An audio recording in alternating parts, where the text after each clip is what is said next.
We begin today the next chapter in our study of Sri Aurobindo's synthesis of yoga.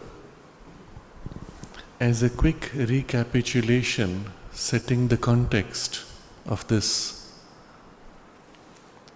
recall we have been reading the section which is the yoga of integral knowledge, which is one of three sections, with the yoga of divine works and the yoga of divine love, which form as if the triple base for the yoga of self-perfection and transformation. This, which we are now reading, in the sequence that Sri Aurobindo developed, he explained first of all the nature of the yoga of integral knowledge, what it means, what is the nature of the knowledge we seek, not merely a mental knowledge, but an experiential identification. We saw how it is possible to go through a gradual series of stages and rise step by step, or, which is the approach he takes here, to shoot straight up to the oneness, which is the origin of all the multiplicity, and having established oneself in the oneness, to re-embrace the multiplicity top-down, integrating it into the underlying oneness. In other words, experiencing the universe the way the divine experiences it. That means, in the divine consciousness, the oneness is not cut off from the multiplicity. The absolute is not cut off from the relativities. It is the oneness that pours out into multiplicity, becoming multiplicity without losing its oneness. It is the absolute which pours out into relativities of the play without ever losing its absoluteness. In the last chapter, we saw how the goal of the integral knowledge joins with the objects of the yoga of divine works and the yoga of divine love, leading to a triple realization of, or triple approach to the realization of the Satchidananda.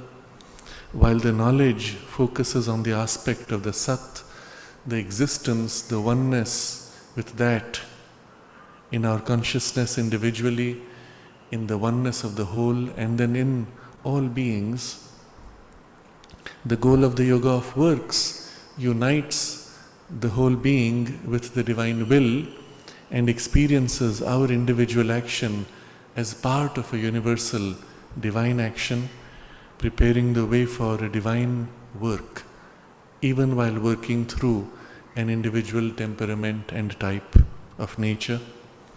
And the goal of the yoga of divine love, which is approaching the divine as the all blissful and becoming a part of his being, his joy, and living in his embrace, and as a result experiencing the divine as the beloved everywhere, not only the one beloved who presides over and enjoys the whole cosmos, but also the same one beloved in all forms, leading to the soul's passion of the universal delight and the wideness and joy of a universal love. And so by the path of the yoga of integral knowledge, we unify all these things into the one, take up all the movements, all the fine variations, and find their underlying oneness and unity. And thereby one is free of all delusion and sorrow, seeing only oneness. This oneness is not a monotone, it is oneness underlying the multiplicity. And so we participate equally in the play of the multiplicity while still living in the freedom and the mastery of the oneness. But there's one problem which may remain. We may find that in order to experience that oneness, we may still have to withdraw to that poise. Can we find that oneness inside each of the details of the forms? Can we experience its infinity and its absoluteness in all the finites and relativities? And this is the question that Sri Aurobindo deals with in the immediate next few paragraphs of the chapter we now begin. And it is fascinating because, unlike the conventional ideas that you will find in all philosophies, religions, and even systems of yoga, Sri Aurobindo differs from them in this, that he says, yes, it is possible to find, to experience, and to live in that absolute, that infinity, even as we engage with the finites and the relativities, not only deeply within, but in the very finite appearances. We can find the infinity. In the very relativities of the play, we can discover the absolute in them, supporting them behind each thing. And how one comes to that is the immediate focus of the next 2 paragraphs. After that, over the next several chapters, he extends this process into detail, taking fundamental principles which are united in the oneness, but which appear divided in the play. He shows how in each of these we can discover that same underlying absolute and infinity and oneness. And so that goes into rich detail from top down in the re-embracement of the life experience without losing anything that is above, finding it all step by step in all the levels of our world experience. And it is this which is the basis of what he calls the divine life on earth, in form, in human mind, life and body, which are also divinized, to complete this process. And so this is the big picture of our study. And we begin now the new paragraph, the new chapter titled The Soul and Nature. His very first sentence summarizes the earlier study. This is the result of the integral knowledge taken in its mass. Its work is to gather up the different strands of our being into the universal oneness. One could have just said into the oneness. Why does he say universal oneness? Because as we have seen, the oneness can be experienced in isolation from the universe, which is often the goal of most systems. But the oneness can be experienced in the universe also, and it is this which we seek. And into this, all the strands of our being are gathered up, integrated. This is the result, in sum, of the integral knowledge. If we are to possess perfectly the world in our new divinized consciousness, as the divine himself possesses it, we have to know also each thing in its absoluteness. First, by itself. Secondly, in its union with all that completes it. For so has the divine imaged out and seen its being in the world. Now, this is fascinating, and it's setting the whole pace for the further discussion of how it is to be done. But what is it that we have to do? If we are to possess perfectly the world in our new divinized consciousness. Now, having come to such a poise of consciousness where one begins to live, let's say even increasingly in the oneness, to be able to possess perfectly the world from this consciousness as the divine possesses it, we have to know everything in its absoluteness. So first idea is this, that it is not enough to possess from a divine consciousness, which would be often the goal of many traditions. You rise into some spiritualized state or consciousness, from there you continue to engage with life, and well, that's divine life, isn't it? That's good enough. For Sri Aurobindo, that's not enough. At best, it is a small step.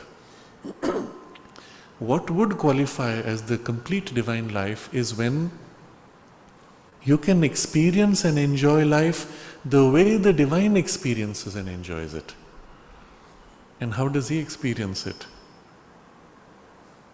We can, of course, put ourselves with our mental conception in his poise from his underlying consciousness of infinity, oneness, and the Absolute.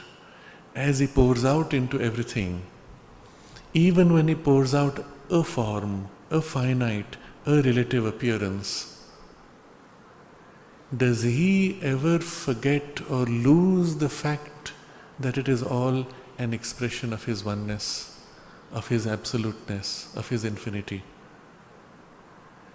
When, as an analogy, the playwright conceives of the drama, the play, or the novel, in his mind he develops these characters. Each appears separate and different from him.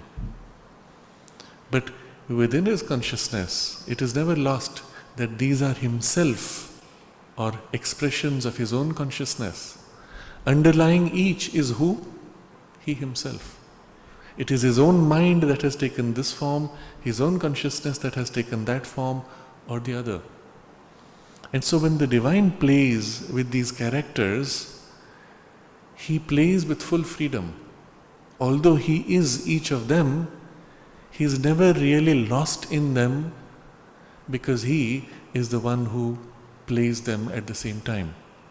And so in the divine experience, similarly, even as the divine may take up a single flower and engage with it as the butterfly that sits on the flower, to the divine experience, the butterfly is an expression of his absolute infinite oneness, as is the flower an expression of his absolute infinite oneness. And as the divine sees it, it is from that foundation above that all the butterfly experience is held and experienced. And from that foundation, the full flower experience is held and enjoyed. And it is from that foundation that both these movements meet and experience their underlying bliss, which is also infinite, absolute, and one. And it is to this extent that one should be able to go if we are to have truly the divine life as the divine enjoys it. So if we are to possess perfectly the world in our new divinized consciousness as the divine himself possesses it, we have to know also each thing in its absoluteness, because that's how the divine knows it.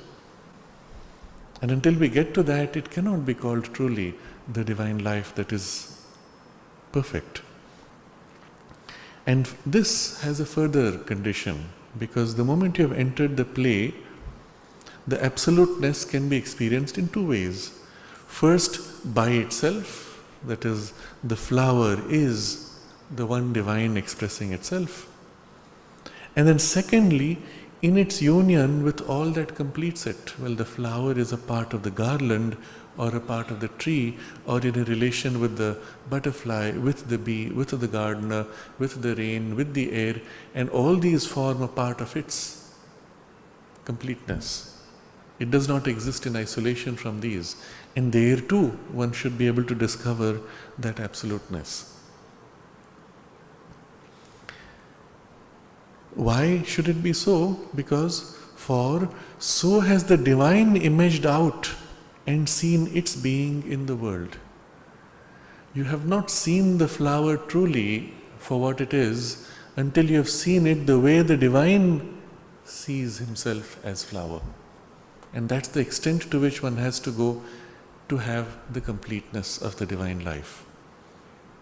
Now this of course implies many things which will unfold as we go along, but one of the things which it implies is your ability to perceive the flower also should be the way the divine sees. His power of perception, his sense should become your sense. His consciousness which registers the flower should be also your consciousness. His mind which formulates the flower, or supermind which formulates the flower, should be your mind equally. And his enjoyment of it should be your enjoyment equally. And so all of these are going to be inevitable consequences of this reference which he has set. And against this reference, we have to compare with where we actually are. To see things as parts, as incomplete elements, is a lower analytic knowledge. The mind's working which says, this is pink flower, this is yellow flower, that is white flower.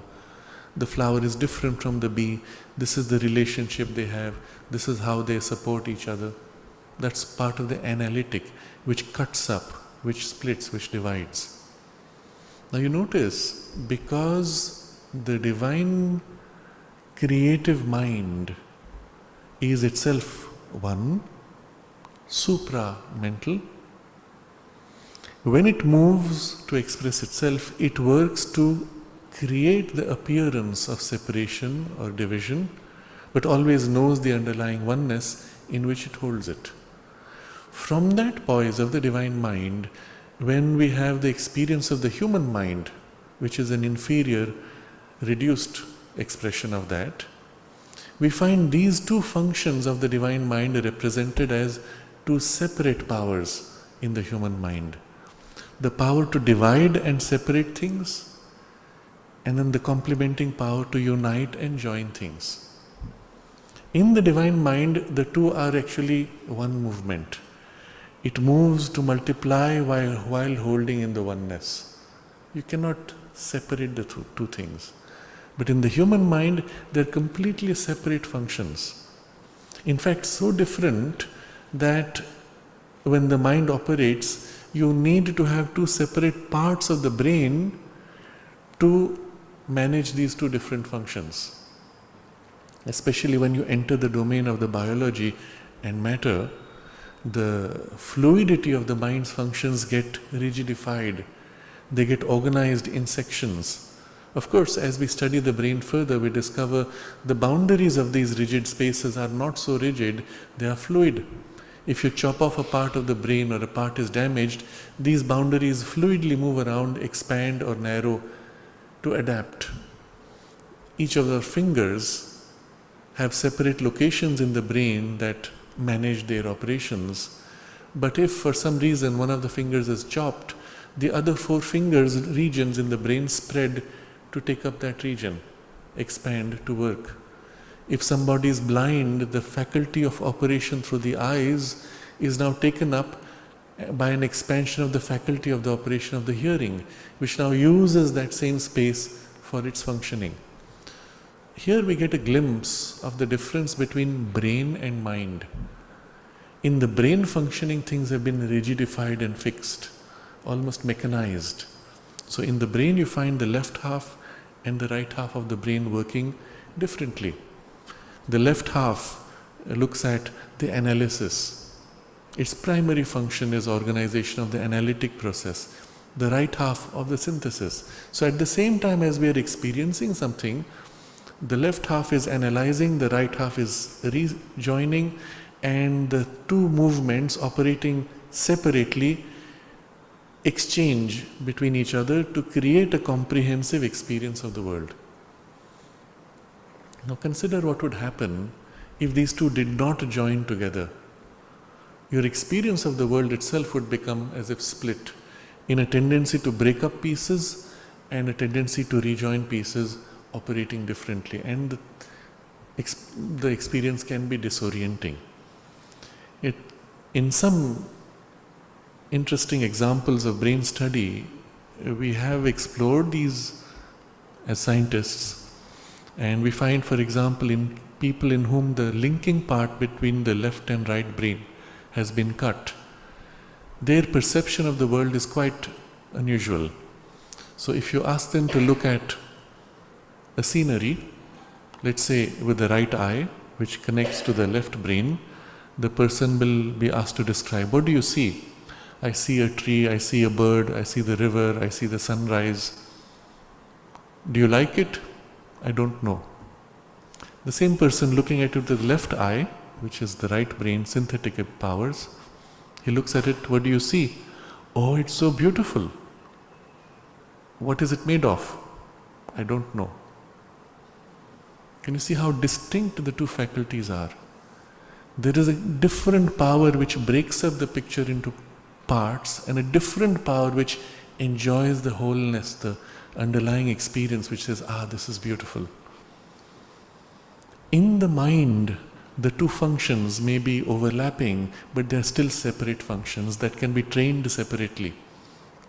Those in whom only the left brain faculties are trained have a very poor, shallow experience of the world.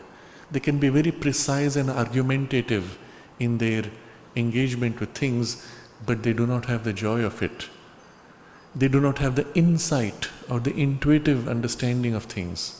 Whereas those who have only the right side may have the intuitive feel of things and perhaps a rich inner experience, but an inability to articulate or state precisely or to sequence what they are experiencing, which is otherwise just a jumble of blurred, rich but blurred experience. In a higher consciousness than the intellect, these two powers once again begin to unite, and you have the way the divine experiences the world gradually recovered all the way to the top. You get here a sense of what he means by lower analytic knowledge. The entire functioning of the divine mind in its richness of infinities and absolute oneness is broken up, fragmented into these specialized, narrow workings. The chief characteristic of which is, of the lower analytic knowledge, is to see things as parts. And the moment the flower is a part of the plant, the leaf is a part of the plant, the next consequence is as incomplete. To see things as parts, as incomplete elements. The flower is incomplete without that. The leaf is incomplete without that. You need to complete. I am incomplete without security, without creativity, without friends, without whatever it is that you think you lack, because of which you are unhappy. And you think that having that completeness will give you the happiness you desire, and so on. All the rest of the chain follows. To see things as parts, as incomplete elements, is a lower analytic knowledge. What's the truth of the higher? And this is one of the most beautiful sentences. The absolute, capital A, the absolute is everywhere. It has to be seen and found everywhere. Just this one statement, the absolute is everywhere. He doesn't say the absolute manifests everywhere as relativity is. He doesn't say the absolute reflects in things. No, the absolute is everywhere. And then a semicolon, almost in a separate sentence, and yet not quite. It has to be seen and found everywhere. Meaning we are unable to see, but that doesn't mean it's not there. And if it is there, then we have not fulfilled ourselves if we have not seen and found it. Because that's what we are really seeking in everything. And the absolute, capital A, means that one which becomes everything, in his absoluteness, is everywhere. It has to be seen and found everywhere. Seen and found, and a subtle nuance there. I can see something, but to be able to find it, to be able to have it, to be able to be one with it, is still a step further. So the absolute can be seen with a little bit of effort. One can begin to perceive the sense of the absolute. But it may stay momentarily. It may be a first superficial glimpse. But when it is completely revealed, there is no more a struggle to reach out and find it.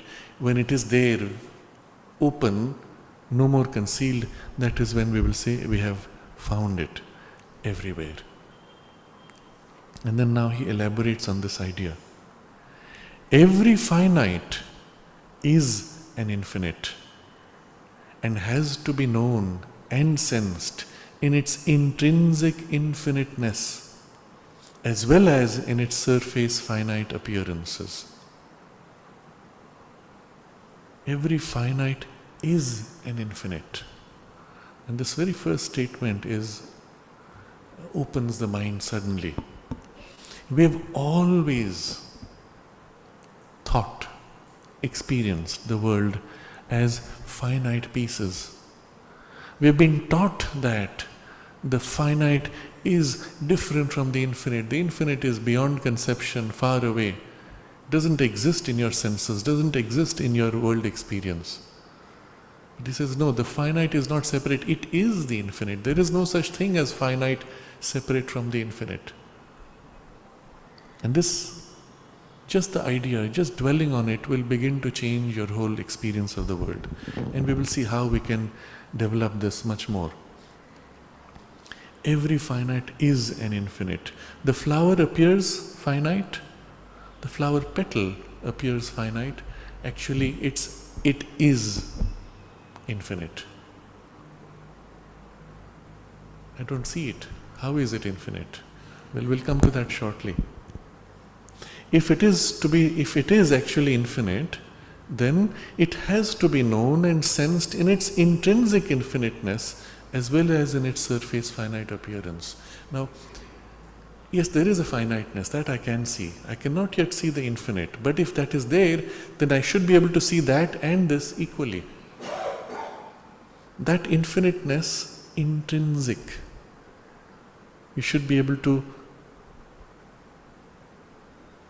know and sense in its intrinsic infiniteness. So there are two things now. Knowing, now I know it's there. And once you know it, bit by bit, one begins to sense it. And then it's as if the infinity begins to reveal itself. And we're going to do an experiment for this. It is a very interesting experiment, and you'll discover, you will get a glimpse of what it's like to know and then from there to sense. Having got to this, he says, but so to know the world, so to perceive and experience it, it is not enough to have an intellectual idea or imagination that so it is. And one has to go beyond even. Let's do this as an experiment. You take a sheet of paper, rectangular, and as we are always used to seeing it, this is short, this is long, this is, let's say, 10 centimeters, and that is 18 centimeters approximately. And this is how we have always seen and measured the world. Now draw a line from this corner to this corner and draw parallel lines all across. You will find that for each point here, there is one unique point on the short side. For each point on the short side, there is a unique point on the long side, isn't it? Let's explore how many points there are on the long side. Divide it into, let's say, we said 18 centimeters. Let's divide each centimeter into 10, each millimeter into 10, and go on dividing. How many points can you see? And you can continue to divide. Given any 2 points, you can divide more and more and more unendingly. Because the moment you have 2 points, however finely separated, between them you can put one more and more and more unendingly. So how many points can you conceive of in this division process? Up here, and the long edge of the paper, infinity. You would never stop. You would continue to divide infinitely. Take the short edge. Similarly, divide into half and divide each half into half, each of those halves into half. How many divisions can you make? Infinitely. You can go on infinite divisions here. Now let's look at the correlation. You draw the parallel lines from one to the other. For each point on the long edge, there is a unique point on the short edge. For each point on the short edge, there's a unique point on the long edge. And the infinity of the long edge is identical with the infinity of the short edge. See it. Your mind sees it at this point. You can say, yes, I can see it. This is extremely important. Train your mind to be able to see it. And when your mind can see the infinity that is in this finite length, and the infinity in this finite length, and the two are identical. This is as infinite on the long edge as it is infinite on the short edge. And this is what he is saying here, to perceive. And in that perception, in the mind, there is an experience, a glimpse of it. Every finite is an infinite. Now you can map this long edge to the short edge for any size of paper, for any proportion. You can map the size of the wall of the room, the ceiling of the room, let's say, which is so much bigger, in meters now, and map similarly one corner of the room to this corner of the paper, another corner of the room to this corner of the paper, and you'll get a point where the two lines meet, somewhere here, and from there draw radiating lines. They will pass through this edge of the paper and hit the ceiling on one edge. To each point of this paper, there's a unique point of the ceiling. To each point of the ceiling, there's a unique point of the paper. And what do you see? The whole ceiling is as infinite as the paper. And yet somehow it's different. This long edge is somehow different from the short edge, and yet it's the same infinite in each. The infinite here is expressing itself like this, and the infinite here is expressing itself like this. That's all. But it's the same infinite. And in this way, with the mind, you can extend until you begin to perceive underlying sense of infinity in everything. You take the flower and you realize you can map it to the entire galaxy. You can map it to the entire universe. And it would still be one-to-one map. For each point in the flower, there's a unique point in the universe. For each point in the universe, there's a unique point on the flower. Amazing. And you can hold this poise, and then if you let go, your senses fall back to the old way of thinking after a while. But when you open it and you hold it, you have made the first step. When he says every finite is an infinite and has to be known and sensed. So we have known it in some way, in the mind's senses, and then through that some kind of a first sensing has begun. And if you stay on it, spend time dwelling on this, let your mind saturate itself, let your eyes and your senses fill with this perception of the infinite, and let it grow. Very quickly you'll begin to feel the experience deepening. And it's as if you will sense the more profound dimension of the infinity which is behind it. Where at first it touched only your sight and the mind's first glimpse of it, it will deepen and resonate with some deeper parts within you. And so he says, it has to be sensed in its intrinsic infiniteness, meaning you can experience it in many levels of infiniteness. And this was the first superficial glimpse of it. And you have to go all the way into its most essential intrinsic infiniteness, as well as in the surface finite appearance. So at first you'll find when you do this, you flip between the two. This is infinite, and then you flip back into the old way of seeing, this is 18 centimeters, this is 10 centimeters, the finite pieces. But after a while the two will tend to join, and you'll experience a kind of a continuity. But this is not enough. But so to know the world, that would be the next step. But even that's not enough. So to perceive and experience it, it is not enough to have an intellectual idea or imagination that so it is. So we started with an idea when we did almost like a mathematical exercise. But after that it opened out. It went beyond the picturing of the imagination. It went to something which sensed something deeper. And when you continue in this way, that deeper sensing now takes over. And the initial entry point that was used by the mind, by the intellect, by the imagination, gives way to a deeper seeing. So he says, it is not enough to have an intellectual idea or imagination that so it is. A certain divine vision, divine sense, divine ecstasy is needed. An experience of union of ourselves with the objects of our consciousness. We may use the intellect as a starting point, but the other thing has to now take over. And the other thing, he has used now 3 stages. First, a certain divine vision. Something fills in your sight and you begin to glimpse. It's alive. It's deep. It's rich. It's infinite. It's as if feels connected with the whole universe. One glimpses at that point as if the whole universe leaning in to form the flower and become flower. And with it, a divine sense, as if you're touching at that point something sacred, something which is an expression of the all, something which is living, which is a sacred presence itself. And the divine sense begins to fill this vision, and with it, the joy of the growing closeness with the sacred, which is infinite, gives way to the divine ecstasy.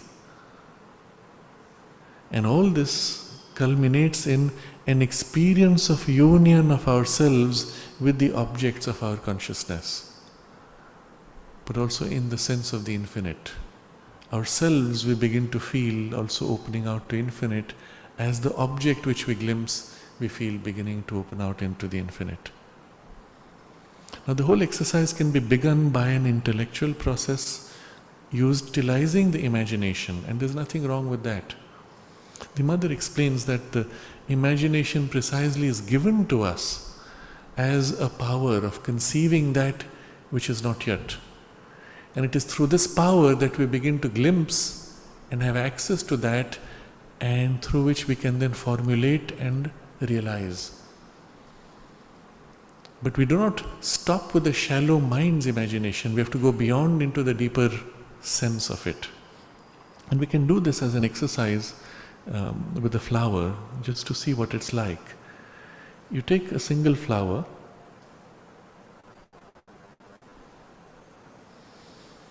and looking at it, you dwell with your mind, with your imagination, and conceive of all that went into making this flower, all that it currently represents also. You will sense, for example, that this flower came from, immediately before it was part of a garland which was woven by somebody who themselves must have purchased from someone who must have gone and plucked it from a tree. And on the tree the flower grew out of the bud, and the bud itself emerged from the substance of the stem, where it was nourished and filled by the sap that came into it. And the sap itself was substance drawn from the soil by the roots. And that rich substance in the soil was fed by the rainwater or a gardener pouring water, and the dissolved minerals of the rocks which were prepared over billions of years by volcanic processes of the earth. And the rain which fell, which soaked in and became the sap eventually, itself has travelled from thousands of miles through the sky. And bit by bit, in this way, your mind spreads out the linkages of the flower all the way around to the whole of the physical earth, and gradually beyond into the solar system, and backward in time to the birth of the solar system and the universe itself. And you have the sense as if everything in the universe from everywhere was pouring in a tiny bit of itself, which was gathered somehow at that point, which became sap of the tree and eventually formed as the flower.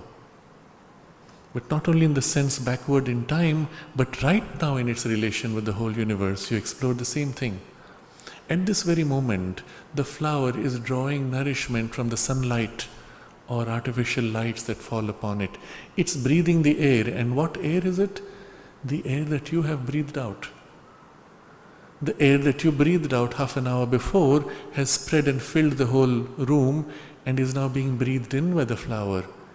And the perfume that it breathed out half an hour before is now being breathed in by your lungs and is going into your bloodstream and spreading in your brain, in your senses, in your body. And there's a kind of an intermingling of the substance of flower and your body substance on a very refined level. But everybody in this room, everything in this room and beyond the room,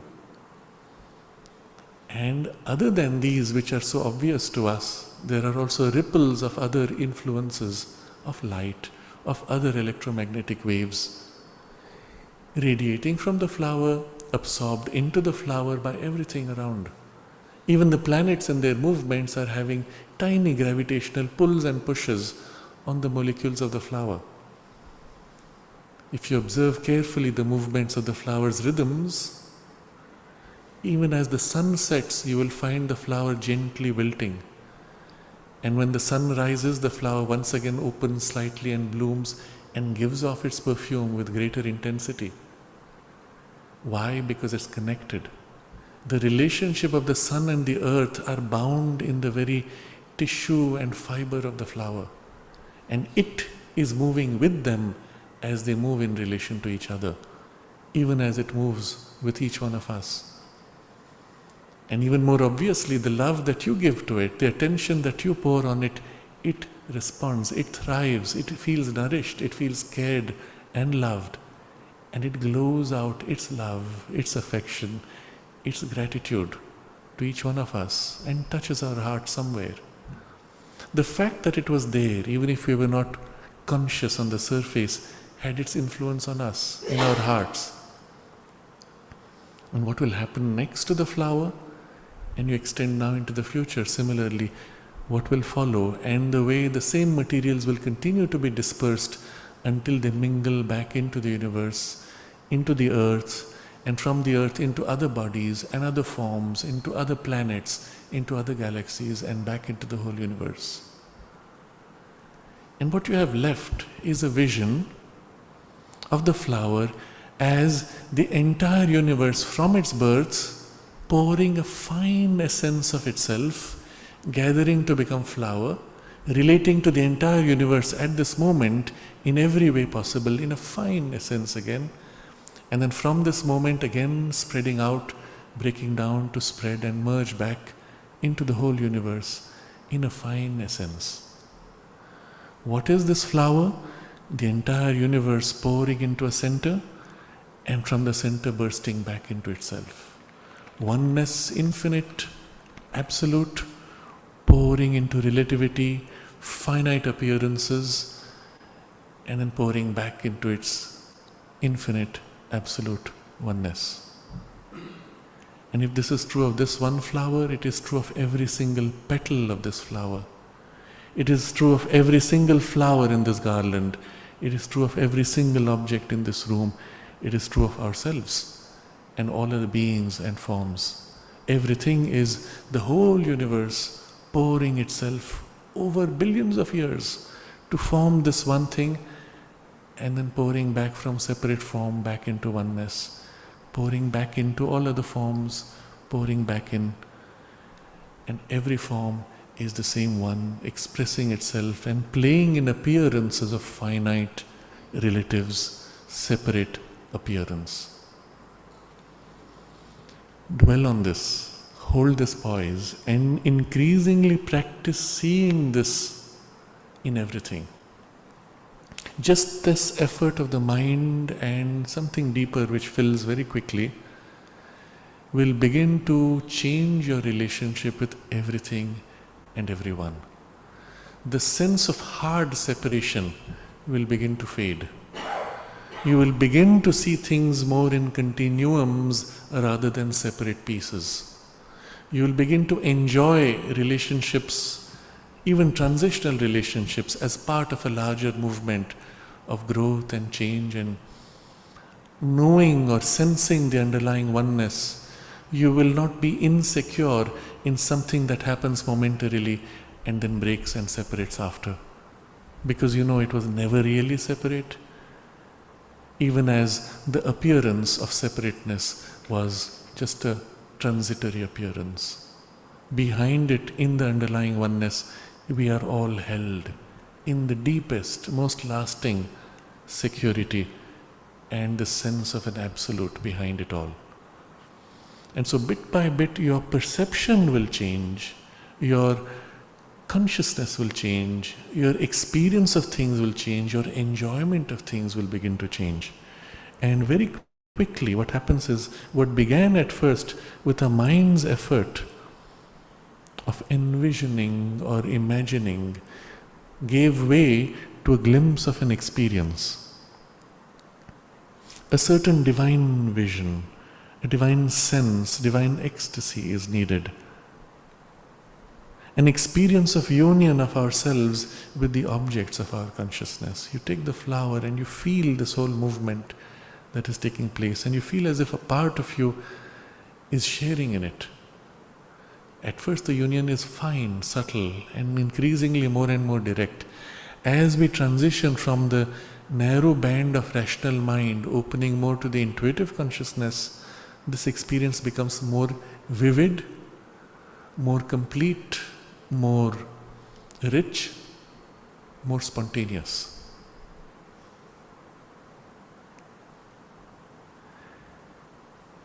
In that experience, not only the beyond, but all here, not only the totality, the all in its mass, but each thing in the all becomes to us ourself, God, the absolute and infinite Satchidananda.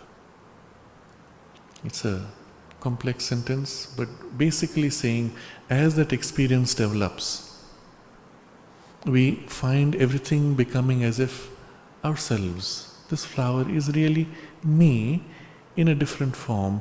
This petal is me in a different aspect. As a first personal experience, as the consciousness identifies, we feel this most easily in a deeper sense when we have, let's say we relate to our child or a pet or somebody we love deeply. We feel almost that it is a part of me or myself in another form. But this you glimpse in everything. But from there it grows into, everything becomes representation of the divine. Because it poured from the all into this. And then behind that, the underlying absolute, the infinite, and the Satchidananda. So at first the glimpse of the Satchidananda may still be in the domain of the idea, or the sense of the absolute or the infinite will be domain in the mind's idea. And you may at best feel a sense of a closeness in, it's a part of me, which is more closely felt in the first intuition. But as the consciousness opens out, these other things also will become as vivid. So he has shown you a sequence of how behind every object or within every object, you have this sense of the opening of that which is beyond, which is its source, which is itself. But then there's a finer idea here. That sense of the absolute and infinite Satchidananda is not only here, but also in the beyond. He puts it the other way. Not only in the beyond is it there, but it is equally here. Not only in the totality, the all in its mass, but each thing in the all becomes to us ourself, God, the absolute and infinite Satchidananda. So we have so far conceived in the mind, when it thinks of Satchidananda or the all or the absolute, as something which is out there, which includes all this. One easy way for the mind to begin to give the glimpse of the absolute or the infinite is by conceiving of the universe in its totality. Include everything that one can be conceived of. The whole past, the whole present, the whole future, everything that could be and has not been but could have been. Put it all together in one big mass. once you conceive of it like this, what's the universe actually doing? Well, it's playing out selections of certain possibilities, and it's more like wandering through this mass of infinite possibilities. And so what is changing in the universe? Well, everything is changing, but if you look at the big all, nothing is changing. The whole mass of all possibilities is just there. Even while the universe wandering in it is changing all the time, infinitely, at every moment, in the whole, nothing changes. And you have a first sense in the mind of what it's like, absolute. In the universe, all the relativities, everything is in a flux. But take the whole, the totality of it, absolute. Nothing changes. Everything is always eternally in relation with everything else. Nothing has changed. Infinitely. Absolute. Of course, it is in a kind of a blur because the mind needs to abstract itself to have a conception like this. But already it has set the pace for what it's like. And when the mind then turns in this way, it's like a small gateway in your mind which opens out to the direct experience of which it is representing as an idea right now. So, in that experience, not only the beyond but all here, not only the totality, the all in its mass, but each thing in the all becomes to us ourself. God, the absolute and infinite Satchidananda. And when this becomes increasingly the basis, he gives you the most important insight here of the whole point of our life and the journey of our life. He says, this is the secret of complete delight in God's world. Complete satisfaction of the mind and heart and will. Complete liberation of the consciousness. This is the secret of it all. Secret of what? 3 completenesses. The first completeness he offers. This is the secret of complete delight in God's world. If you want to experience complete delight in this world, well, this is the secret for that. The more you're able to grow into this, the more you will grow into complete delight in God's world. But if it's not just in God's world, which is already to our mind something of a higher level of experience, it is also the secret of complete satisfaction of the mind. Our mind is always dissatisfied. The only way the mind can have complete satisfaction is if it begins to glimpse this underlying absoluteness and infinity in and as all forms. Then the mind will say, this I am satisfied. It's also the secret of complete satisfaction of the heart. Our heart is always longing for something, seeking something, yearning, missing something. Because after having got it all, there's still so much more left to want to get. And the only way the heart will have complete satisfaction is when it begins to glimpse this absolute and infinite behind all finite and relative appearances. And full continuum between the two. I see both the finite appearance and relativity as well as the underlying absolute and infinity behind.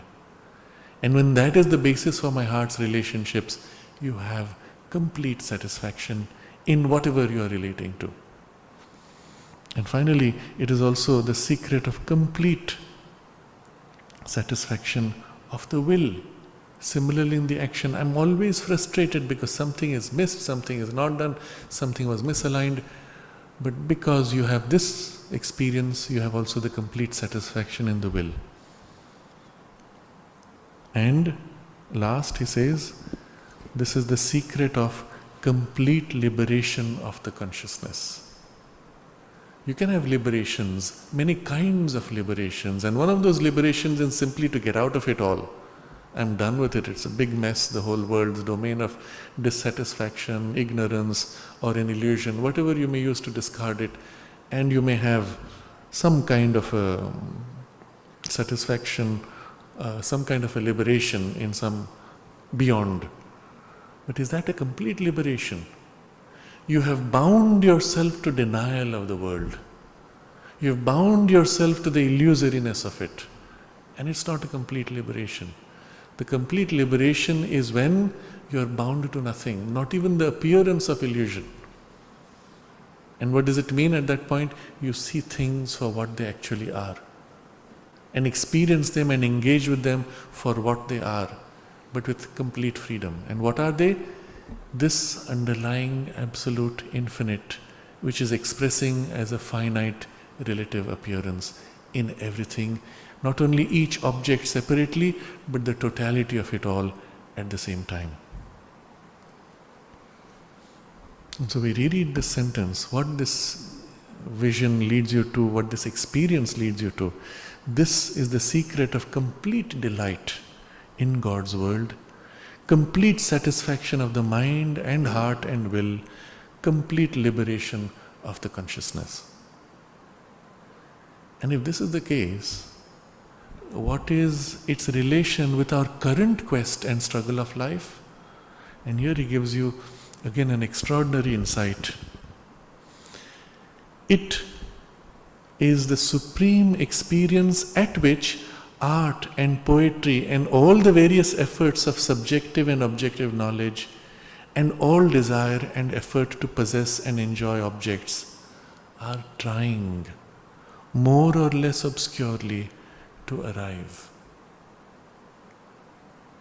Their attempt to seize the forms and properties and qualities of things is only a first movement, which cannot give the deepest satisfaction unless by seizing them perfectly and absolutely they get the sense of the infinite reality of which these are the outer symbols. And now suddenly we have a very different understanding of all human endeavor, because what he has described here covers everything.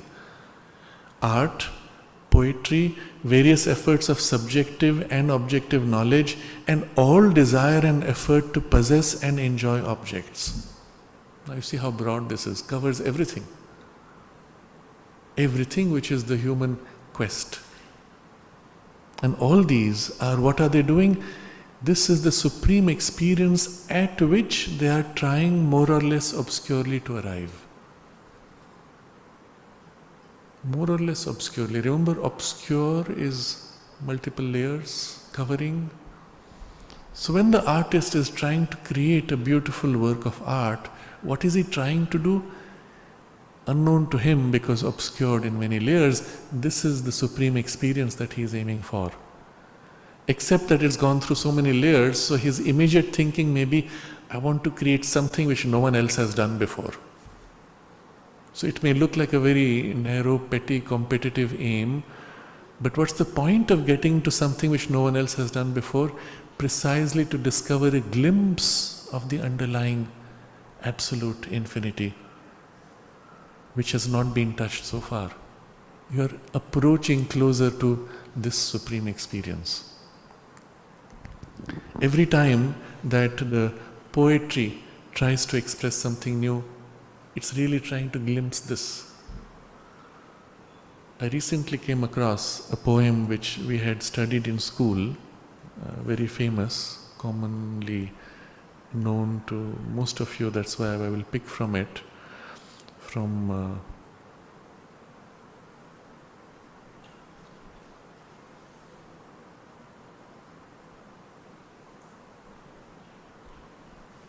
here it is. From William Wordsworth. And the reason why I take this is because at school I had read it and it was banal almost. Today it's different and it will be the same for all of us, I'm sure. He writes, I wandered lonely as a cloud that floats on high over vales and hills, when all at once I saw a crowd, a host of golden daffodils, beside the lake, beneath the trees, fluttering and dancing in the breeze. That's all. You see, reread and you see the movement. I wandered lonely as a cloud that floats on high over vales and hills. And you have the sense of this lonely wandering, watching from a great distance, in isolation, unique, separate, cut off piece. And then suddenly, when all at once I saw a crowd, a host of golden daffodils. And then, where is it? Beside the lake, beneath the trees, fluttering and dancing in the breeze. And there's suddenly this rich multiplicity and an underlying sense of oneness which is playing in the rich multiplicity. And you see the nature of the experience, this wandering, lonely, and then breaking through into this rich multiplicity of experience. And through what? Symbols or forms of nature. What makes in this poem the mystic element is precisely this awakening to the glimpse of the multiplicity of the divine, playing, enjoying, fluttering and dancing in the breeze. And when you actually walk into that scene in real life, not just in the poem, when you glimpse that and there is that awakening of the rich beauty and the diversity of the play, and some glimpse of the divine enjoying itself in the relativities, but behind that the sense of the underlying oneness, infinite, and the glimpse of something absolute, playing and enjoying. That vision, that experience is what he has captured in the poem, which gives to this poem its value. When you visit the Mona Lisa painting, we've seen it in prints, we've seen it so often, it's almost banal as an experience. But when you go there and see the real one, of course you have so many tourists getting themselves photographed and taking positions, you can watch them, but then you look at the painting and something happens. Oh yeah, it's the same one. No, it's not the same one. This is somehow different. What's different? And you glimpse that it's alive. Unlike the print that I saw in the book, this one is alive. And I look at her and somehow she seems to relate to me. She's a person and there's an immediate connection that you feel. And she's holding something back. She's smiling and yet she's serious and something. And each one feels differently what is that relationship, but it's a conscious being. And by the time you've got to this point, you've forgotten all the tourists, everything has vanished, you don't hear anymore what they're saying, the clicking of the cameras is gone.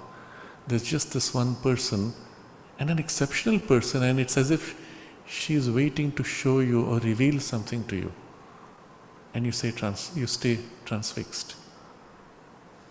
What has happened in that moment is you have glimpsed beyond the form to something. I don't know how many 100 years ago she was painted. Doesn't matter. She is alive today. You see, it has broken the barrier of time. And through this little frame, what she is able to give is something so rich, it opens you to infinite possibilities, or at least a glimpse of infinite possibilities. And different people feel her differently. It's as if she has different things to say to each person. And this is the whole point of that art. Where there is this glimpse of something, a glimpse of the eternity, something of the absolute glimpsed through the form, it has become art. And that artist is now celebrated, or that piece of work is now a masterpiece. It transcends the barrier of time and space. It has a universal appeal. Its value only grows in time. And so he says, it is the supreme experience at which art and poetry and all the various efforts of subjective and objective knowledge are trying more and more or less obscurely to arrive.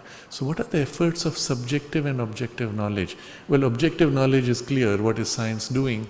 It studies the same flower and says, well, how did this color yellow happen? What's the active chemical component? I extract that and I now insert into my plastic to give it a shine of yellow which I didn't have before, or I'm able to now create paints which have characteristics which were never before expressed. What am I trying to do? I'm trying very indirectly through many layers to glimpse that thing in the flower, the eternal, absolute, separate that or a component or an aspect of that, and then spread it elsewhere in the play of the forms. But a glimpse of that eternity and absolute character of that is drawn out, or something of its play of delight is drawn out and now spread. You take, in the working of the computer, you're taking a piece of sand and melting it to create this base. Into that you're imprinting certain patterns, and then out of that you're drawing out behavior that is intelligent. A computer chip is only glass made of melted sand into which you doped certain elements. To do what? To draw out from it a possibility which was not there before. And what is that possibility? Pointing to a glimpse of that. And that's when it has value. And the closer it comes to the glimpse of that, the more value it has. So you compare today's mobile phone with similar devices 10 or 20 years ago, how much more this can do. This is actually equivalent in my palm of what used to be at one time gigantic computers filling entire buildings. And this is more powerful than that. But what can it do? It actually can behave almost like an intelligent being, to the extent that it is able to give me knowledge of the traffic when I'm driving. It can tell me that 10 minutes from now I'm going to hit a traffic jam. It can tell me how to avoid it. What's it doing? Through the knowledge that it gives to me, a glimpse of omniscience. I can enter a new city having never been there, and this will lead me safely in passage to wherever I want to go, on time. A glimpse of omniscience, omnipresence, it's somehow everywhere already, and knowing the traffic situations and telling you what to do about it. You see?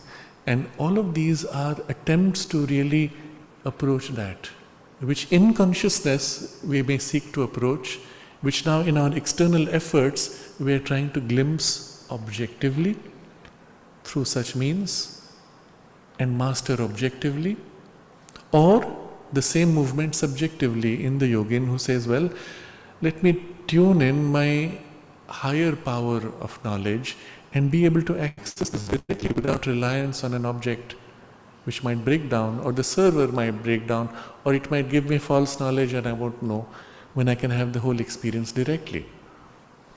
Subjectively or objectively, we are trying to reach the same experience, which comes towards this. And what is that experience? Recall?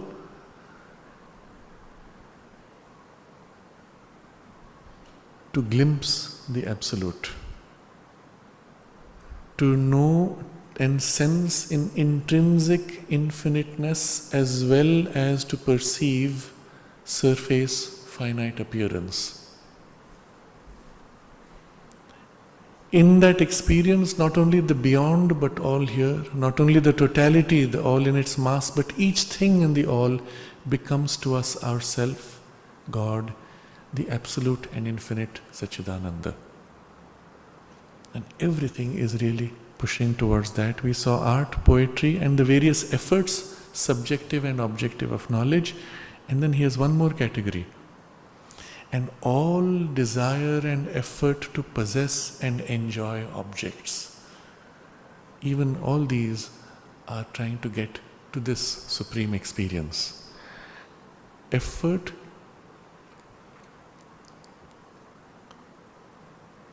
and all desire and effort to possess and enjoy objects. We have desire. We don't make a conscious effort first. It is the desire to possess and to enjoy objects. Or we have a desire, but the desire is not strong enough, we make conscious effort to possess and enjoy objects. Sometimes the effort is made not because I want, but someone tells me to do. So he has put both desire and effort. to possess and enjoy objects. Possessing is not only taking in my hand, it is also ownership by title deed. I want to own this beautiful house. I want to own this entire company. Recently, an American politician was asked what she would like to do after retirement, and she said, I want to become a director or something of Facebook, because then I can control what everybody thinks. Interesting way of thinking about it. But what's the impulse behind? Somehow to be able to reach out and impact everybody. By what? Possessing this vehicle which reaches out into people's lives. Indirectly, that's what the advertiser is trying to do. I want people to now think this way, come to me, buy this, do that, whatever it is you're trying to do. You want indirectly, through many layers, to possess and to enjoy something. Small, narrow focus, or wide, even attempting to reach out to the whole universe, if you could. These two things go hand in hand, possess and enjoy. Why would you want to possess so that you can enjoy? How can you enjoy? By possessing. Now it can be psychological, it can be physical, doesn't matter. But unless you possess an idea, you cannot enjoy it. Unless you possess ownership of the house, your enjoyment is momentary. When I own it, now I feel I can truly enjoy. Otherwise my enjoyment is insecure. But all of these come with the wrong idea of possession and a wrong idea of enjoyment. When we are able to glimpse behind the surface appearance, the underlying infinity and absoluteness, then I do not need to reach out and own the title deed to be able to enjoy it, because I already glimpse its underlying absoluteness and it is me already. And the perception in it is that it is our self, God, the absolute and infinite Satchidananda. I enjoy it for what it is already. You move into a house. It doesn't matter that you don't own the title deed. In its absoluteness, it is yours. It was always yours, because you're one with it. And in the few minutes or hours or days or years that you live in it, you can fully enjoy it. And when you move out, what do you move to? Something which is also you. You never really moved out of your house. If the whole universe is your house, wherever you go, there are only chambers of your house, isn't it? And so the whole sense of perception changes. The insecurity goes away completely. The enjoyment also becomes increasingly free of limitations, becomes more and more absolute. And therefore he says, this is the secret of complete delight in God's world. Complete satisfaction of the mind and heart and will. Complete liberation of the consciousness. You are bound to nothing.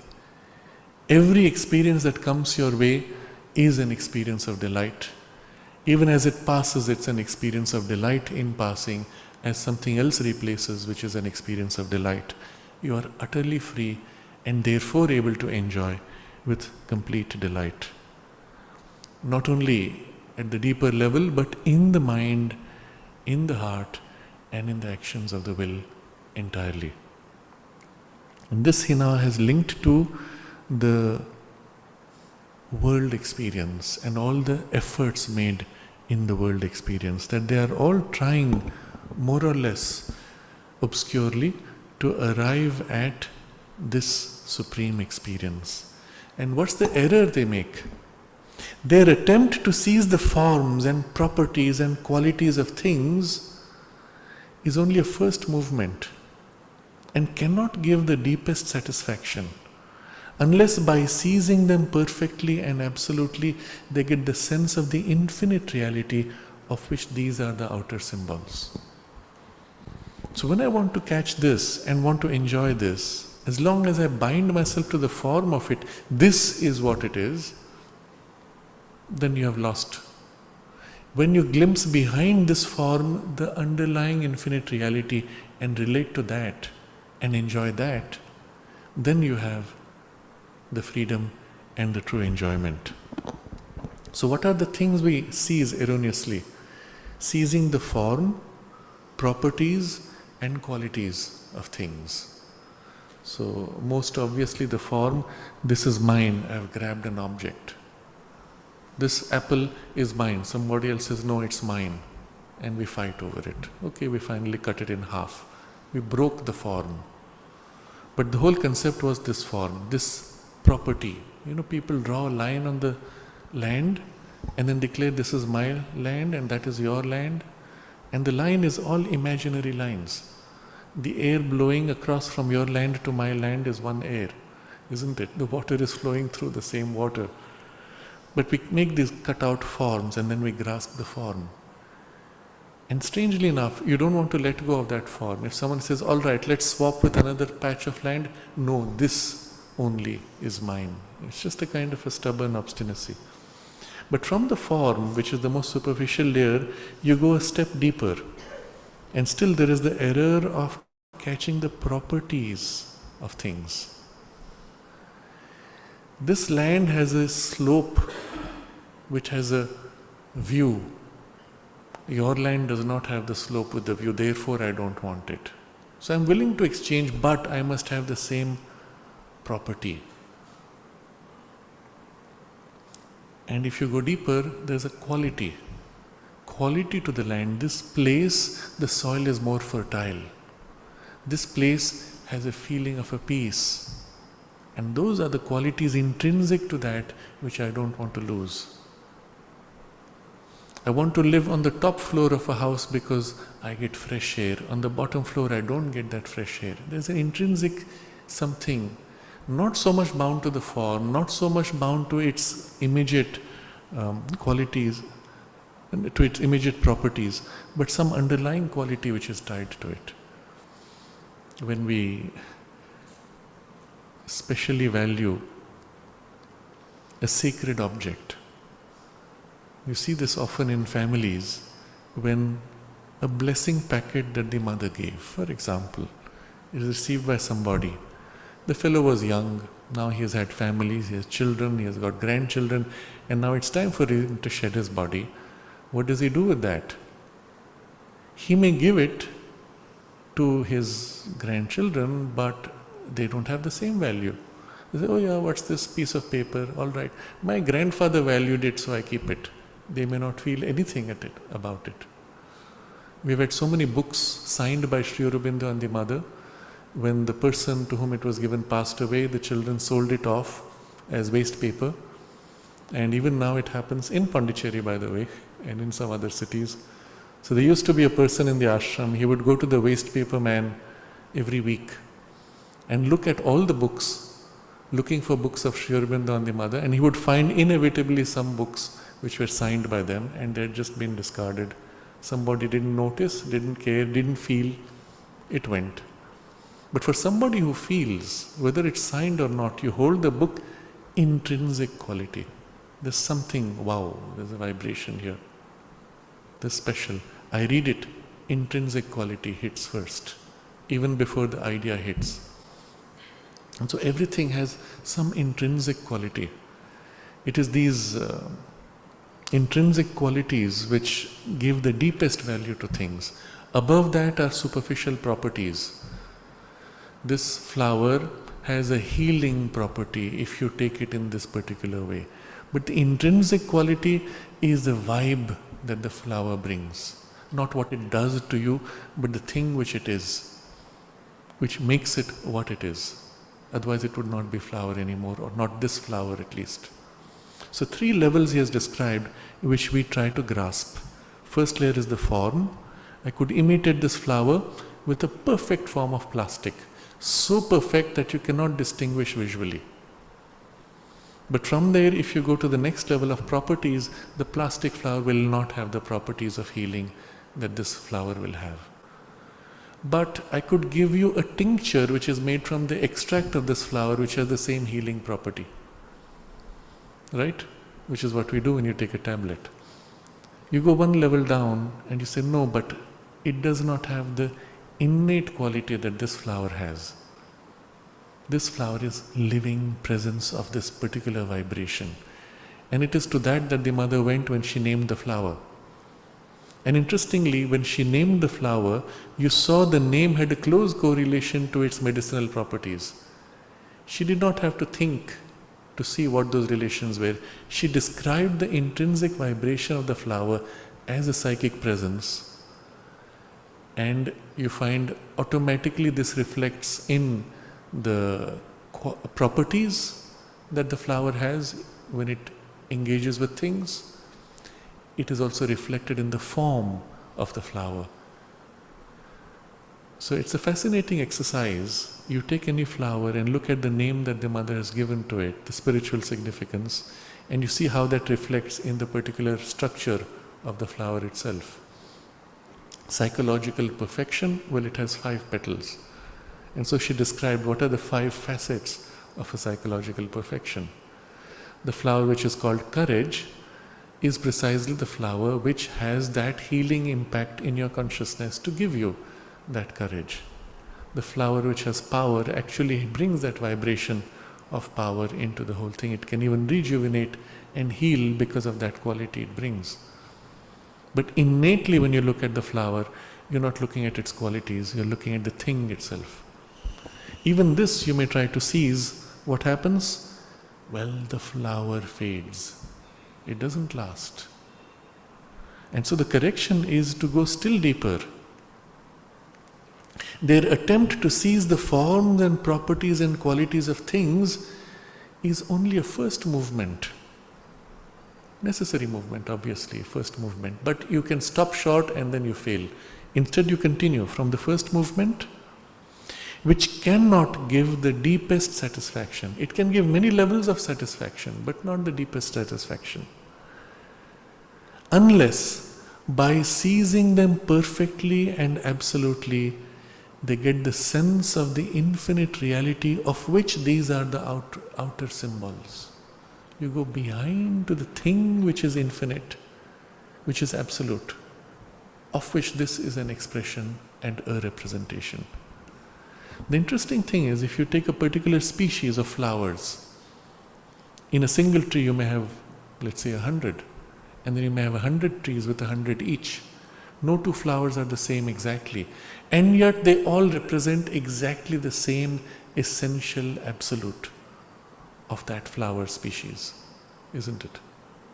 The underlying absolute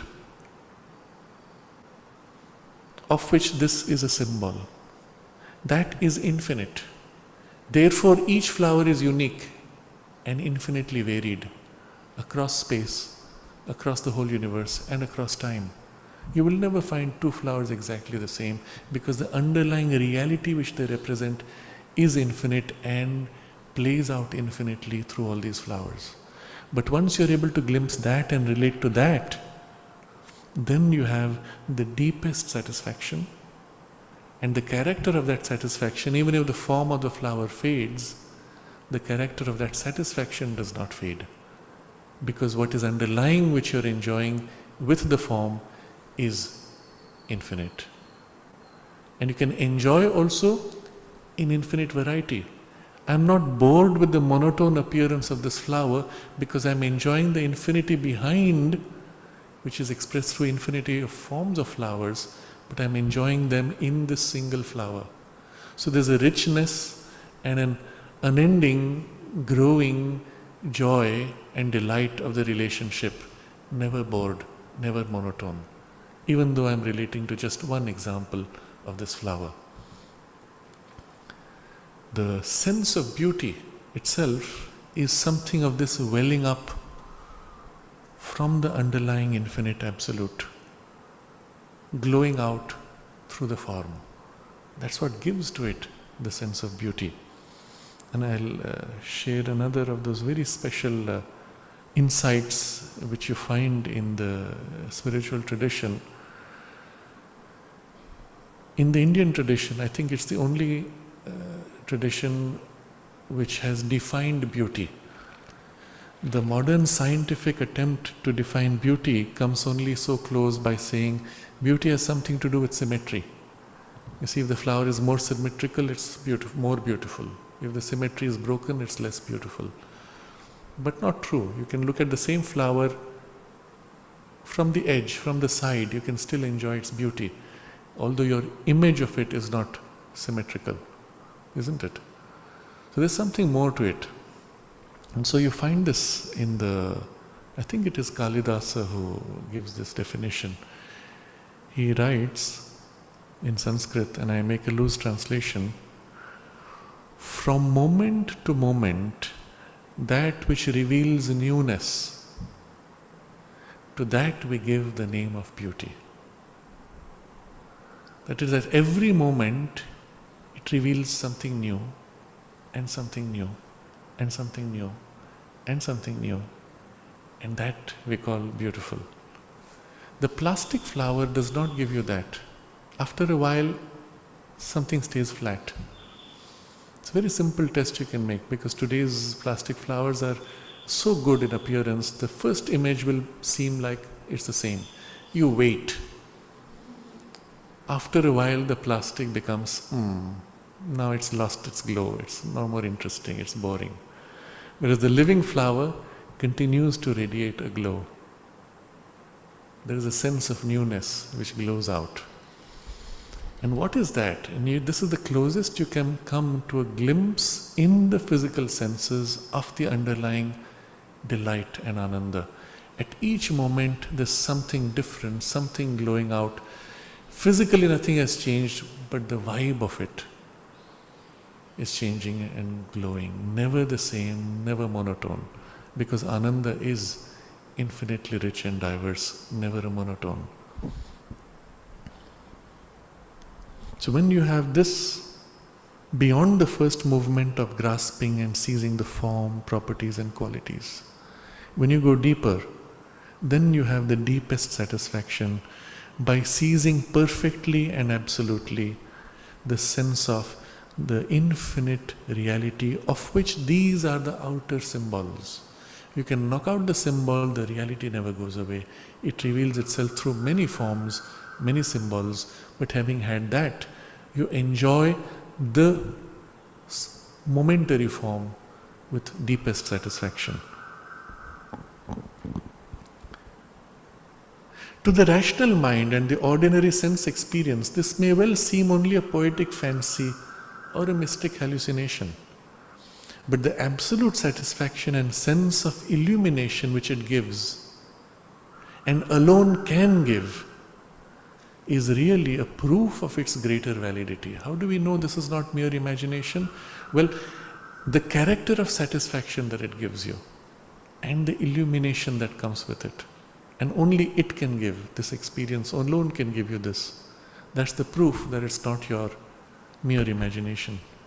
We get by that a ray from the higher consciousness and the diviner sense into which our subjective being is intended eventually, if we will only allow it to be transfigured.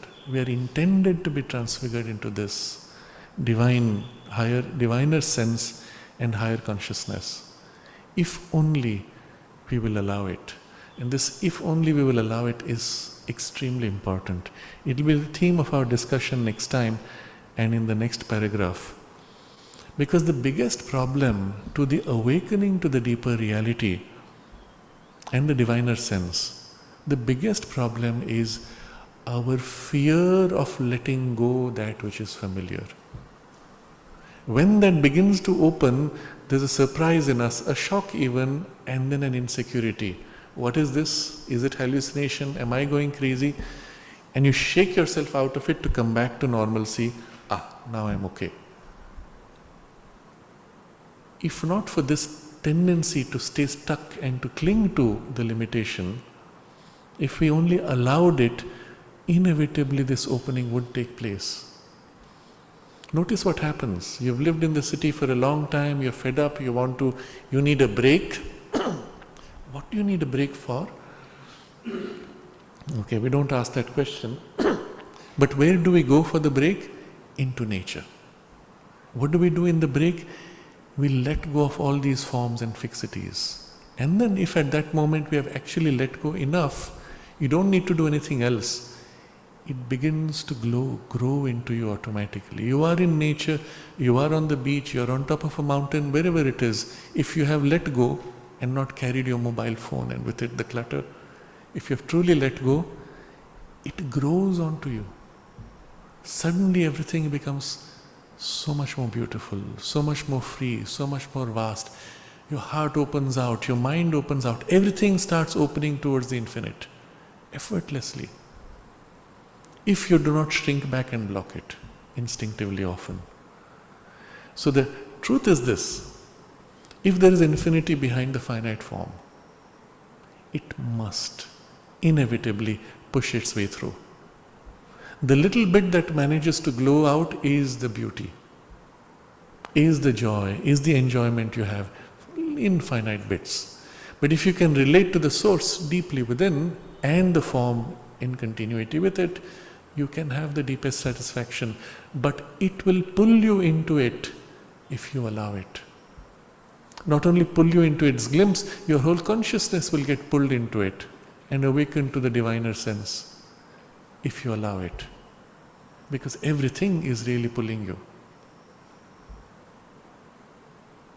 The thing preventing us is past habit to stay bound in our littleness. Children, though, especially in the early years, spontaneously want to grow, want to learn. And as we grow into adulthood, that instinct of wanting closes or turns inward and says, I have it, I need to protect myself now from the world. And the whole turning back becomes the barrier. If you keep the sense of wanting to learn and grow in the same way, perhaps you might grow. But still the error is wanting to learn and grow by seizing first the surface form and stopping there. If in your mind you orient yourself to go beyond form to the underlying properties, beyond that to the underlying quality, beyond that to the underlying infinite reality of which these are the outer symbols, then that continuing growth opens you almost effortlessly. You don't have to make much effort. It just pulls you into this diviner consciousness and diviner sense, into which our subjective being is intended eventually, if we will only allow it, to be transfigured. From that a ray is coming through when we have this illumination and this glimpse of deep satisfaction in relating to something deeply. And so we will pause here. Some more elements or aspects of this we will explore next Friday, and then go into the next paragraph where he explains that how we can grow from this conception to the direct experience of the truth. Because there is a continuity, we can actually begin to glimpse in every object the underlying infinity and absoluteness. And it is when this becomes complete that we have the full experience of the absolute and infinite as it is in there at the source, in the oneness, separate from form, and now we have it equally with as much completeness in the form, in the play of the relativities. And that is what is necessary for the divine life. So we pause here and we can take up any comments or questions.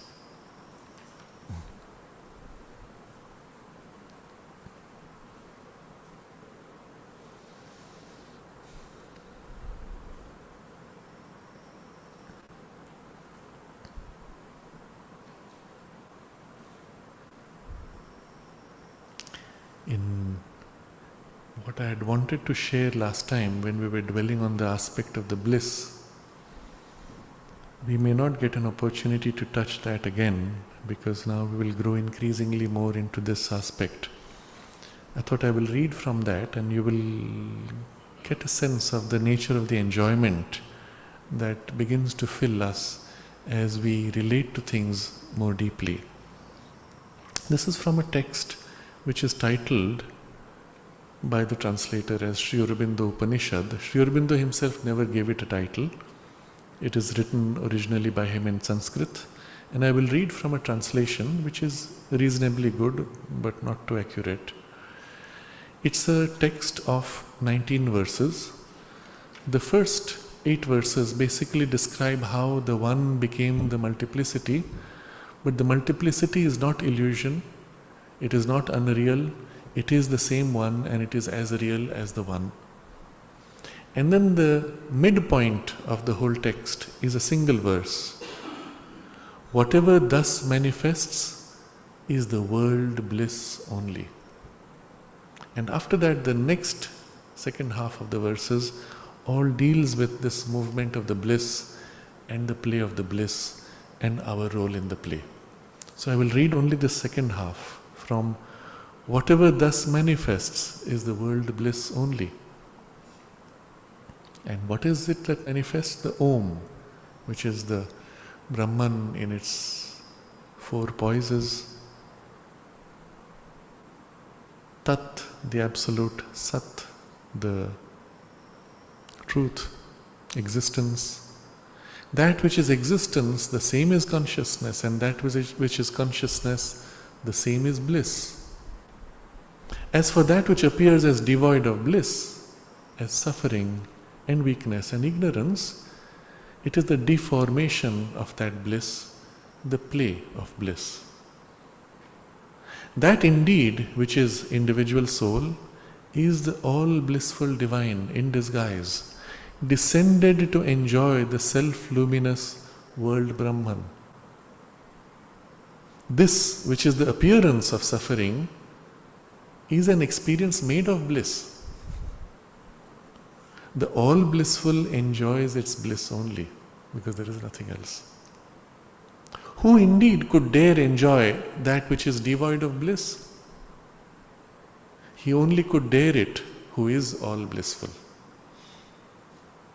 As for him who is devoid of bliss, he, while enjoying the blissless, would still not enjoy it, would rather perish without bliss.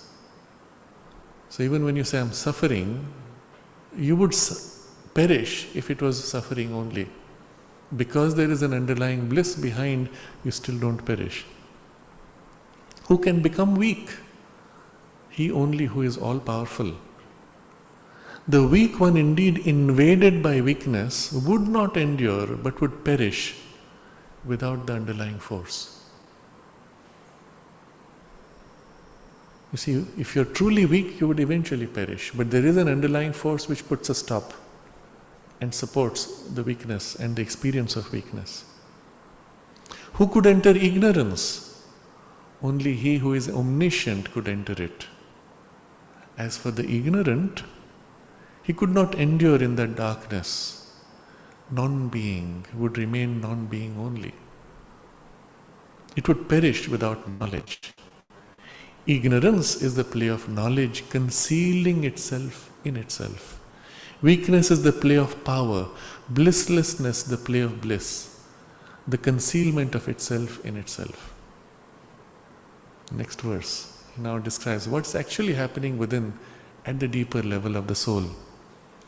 Blissfully laughs the jiva, blissfully cries, sheds tears, blissfully throbs as if shining in dark ananda, agitated by tortures, blissfully throbs agitated by violent pleasures.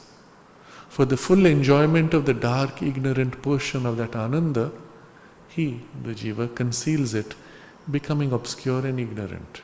You see, the soul chooses to hide behind layers in order to enjoy this appearance of limitation and so on. And he explains the rationale of how to become free of this error or distortion. He says, verse 15, ignorance is the root of this idea that I am but finite and therefore incapable, weak and sorrowful. I have to act, know and achieve with labor at the expense of energy, incurring mortality. Thou art that, I am this. That which thou art, I am not. That which is good for thee is bad for me. I lose by that which you gain. I shall be only happy if I can kill you. I am not at all so illumined and happy that I may make me happy with my own suffering, by my own loss, by my own death. All these ideas, etc., come from this idea of separation. This is the form of ignorance in mind. Ego indeed is its seed. By deliverance from ego, one is delivered from ignorance. By deliverance from ignorance, one is delivered from suffering. Knowing that I am all blissful, He am I am one, I am infinite, I am all, one becomes all blissful, one becomes a being of bliss. So I'm reading rapidly, but you get the sense of it. You can choose to be bound in the separation and all the chain that follows, or knowing that you are the all blissful, you can disengage from the false identification. You discover you are one with all, and one becomes the being of bliss. This indeed is liberation. Liberated, one enjoys the enjoyments of all. You see, other people's enjoyment is equally your enjoyment. Enjoying all joys infinitely, he is joined with the enjoying finites. He is not reduced from the infinite. So this is the idea which relates to what we were discussing. The enjoyment from the highest, from the point of the infinite and the oneness, into the full enjoyment of the finites and relatives of forms. The full spectrum of enjoyment is yours or can be yours. He becomes one, he becomes many. Although unborn, he is as if born. When being born, he is not born, not bound, because you have the full spectrum, you see.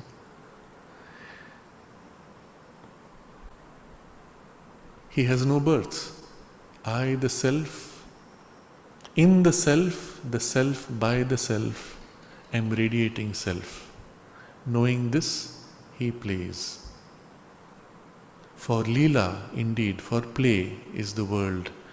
He has become playful for joy. Therefore be engaged in Leela, O sons of bliss. You see, in the Veda, the Rishi addresses humanity as children of immortality. Sri Aurobindo addresses you here as children of bliss, who are meant to play. Being united, play, enjoy the bliss. Having attained the one enjoyable divine, enjoy Him in all things. And the last verse, as commanded by the divine, I shall expound the bliss.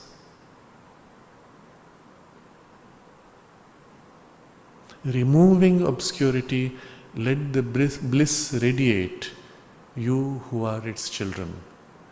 Meaning the whole purpose of life is the radiation of this bliss from each one of us in the play of the all blissful who manifests the bliss. I read this as the culmination both of our discussion last time, but also of this which we are studying now, where this bridging of the underlying absolute and infinite behind the form which is finite and relative. This bridging gives you the deepest satisfaction, and it is this which Sri Aurobindo has described. This is the secret of complete delight in God's world. Complete satisfaction of the mind and heart and will, complete liberation of the consciousness. You see, no part of our being is left incomplete in its enjoyment. Even the mind, although a vehicle of finite capacity, and the heart and will, still they have complete enjoyment because they relate to that which is the absolute within and behind the finite appearances. And this, he says, is the secret of, this is the supreme experience at which art and poetry and all the various efforts of subjective and objective knowledge and all desire and effort to possess and enjoy objects are trying more or less obscurely to arrive. Everything in the human struggle of all civilization is really obscurely working towards this. The difference is all the earlier obscure efforts which sought the first level of possession, form, property, innate quality, they have failed. But they have brought us to where we are. And now begins the second level of possession, going deeper to that which is behind. And as we have seen, that movement, that access is not difficult. Our minds are able already by a slight shifting to begin to sense something, to glimpse something of the underlying infinite and absolute. By dwelling on it more and more in the mind, in the heart, and then even in our actions, we will find ourselves growing and awakening to the more direct experience. Even in the work you do, if you're working with the flowers, put that perception in the flower of the work itself you're doing, bring back the sense of the continuity with the whole universe, and let your action be a part of that continuity. And just the mind dwelling on this idea, let the work begin. Afterwards you may lose yourself in the work. When you complete the work and you stop, bring back this idea that all the work you have done is now flowing back into the one, the divine, underlying all these forms, underlying the whole universe. And you yourself are only a flow of His consciousness and His delight and enjoyment. Very simple to do as a practice. But by doing this repeatedly in little things, don't go for the big ones, start with little things. You take a flower and place it in the water, arrange it in the vase. Just that one action you do with full concentration and immersion in this vision, in this perception. And bit by bit you will find a certain divine vision, divine sense, divine ecstasy, an experience of union of ourselves with the objects of our consciousness. These will begin to grow, giving you increasingly something of that absolute satisfaction and sense of illumination, which he has described as the very proof of this validity. And that's our way of entering into this deeper, higher consciousness and diviner sense, which we are intended to be transfigured into. So we'll pause here.